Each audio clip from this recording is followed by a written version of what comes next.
WP the summoned hero has one critical flaw. They have sociopathic and psychopathic traits. However, psychopathy and sociopathy don't automatically equate to being a bad person. The hero genuinely tries to do the right thing, resulting in situations which are either hilarious or horrifying. "It is done," I said, throwing the blood-spotted crown of the dead king at the feet of the village elder. He lowered himself slowly, studying the iron circle that had been their doom. Even as the villagers embraced one another and wept tears of joy, he remained unmoved. "How did you do this?" he asked, unable to keep the curiosity from his voice. I bowed my head, but only slightly. "The great host is undone," I told him. "What does it matter how? Those that remain will turn now and head back across the plains. For now, the village is safe." The other villagers grew quiet. They had started to notice the intensity of the old man's gaze as it settled upon me, and all eyes fell on the strange exchange between us. Only a single boy dared ask the question that everyone else was thinking. "What do you mean?" "Those that remain," he asked, his voice trembling. "What of the people of Stonehelm and Bitter's Nest? The Glovers and the Shirn?" the elder said, listing the villages and peoples that had been swept up by the great plague that was the king's host as it marched towards the Western Kingdom's heart. "What of the 100 other villages forced to bow before the ever-king?" I hadn't really thought about the other villages. "I suppose," I said, trying to be delicate, "they would have likely been impacted." "With the rest." "Impacted," the elder repeated, as though this were a council meeting rather than a celebration. He held up the crown once more. "How did you do this?" "Well," I shrugged, "I suppose honesty is the best policy. They had rather a large number of war dogs in their camp. I thought perhaps I could use them against them." "You set dogs upon men?" the elder's son said in disgust. "That is forbidden by the tome of the River Mother." "Well, they wouldn't just attack an army on their own," I explained. "They needed a little encouragement." "Encouragement?" the elder echoed. "You had those ashes that help you see your ancestors," I reminded him, "and you did say not to take too much because they could make people aggressive," I thought. ****, that could be handy. You stole the sacred ashes of the River Mother to drug dogs into attacking their own masters." "Well, not just that," I said. "Otherwise the dogs would have been killed too quickly. I also had to start a fire. That way the soldiers had to choose between killing the dogs and putting out the flames." Silence spread through the hall. "We thought the Dawn Father had brightened our horizon with his light," the elder's son whispered. "He had," I assured him.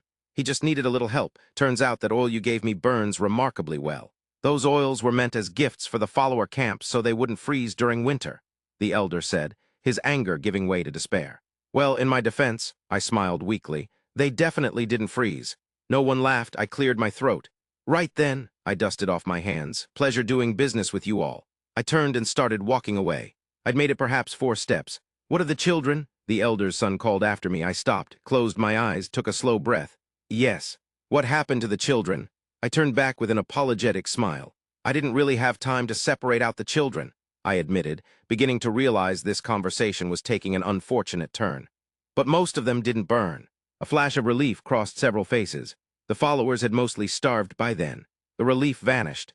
"The mother is as cruel as she is kind," the priest murmured. "They likely neglected the fields needed to sustain their numbers. Could have had something to do with the—" I muttered. "With the what?" demanded the elder. I sighed.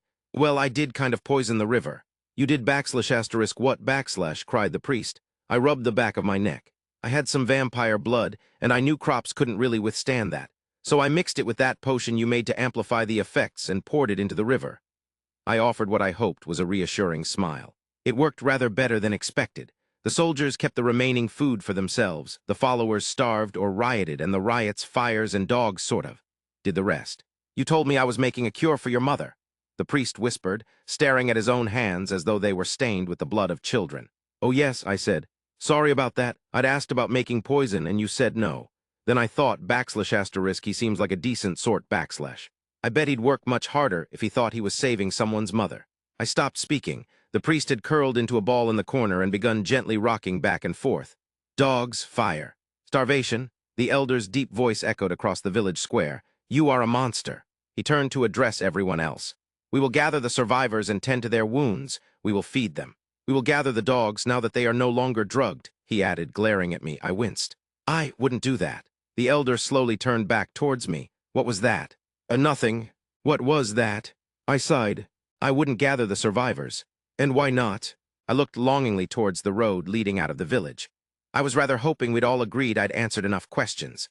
"Why not?" the elder repeated. "It's just," I rubbed the back of my neck, "the plague." The plague, the priest shrieked, still in his ball.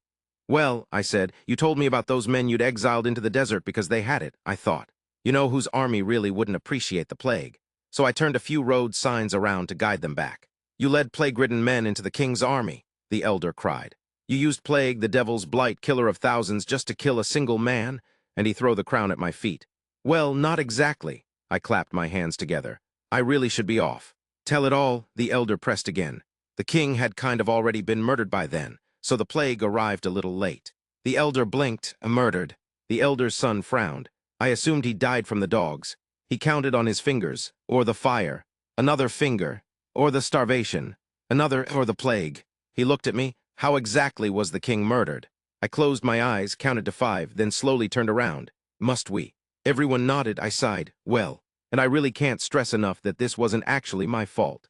I wiped my sweaty palms on my trousers. It seems his advisors had already seized control of the army while I was busy setting fires, poisoning rivers, and drugging dogs. I smiled weakly. So, I coughed. Funny story.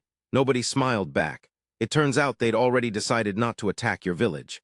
Silence. They were going to disband the army. Another silence, and go home. No one spoke. Not even the birds. The elder's face slowly lost what little color it had left. You mean? His voice cracked. None of this was necessary.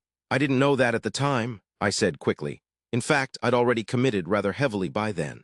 The priest began rocking again. Enough, said broad-shouldered Browam, the village woodcutter, stepping forward. His enormous arms folded across his chest. Whatever this man has done. He looked at me. He believed he was saving us. He looked around the village hall. The war is over, whether he caused it or not. He took a deep breath. Let us simply banish him from the village and live in peace. I winced. The elder noticed. His eyes narrowed. I sighed. I held my hands out innocently. I mean, they were going to leave you in peace. Everyone leaned forward.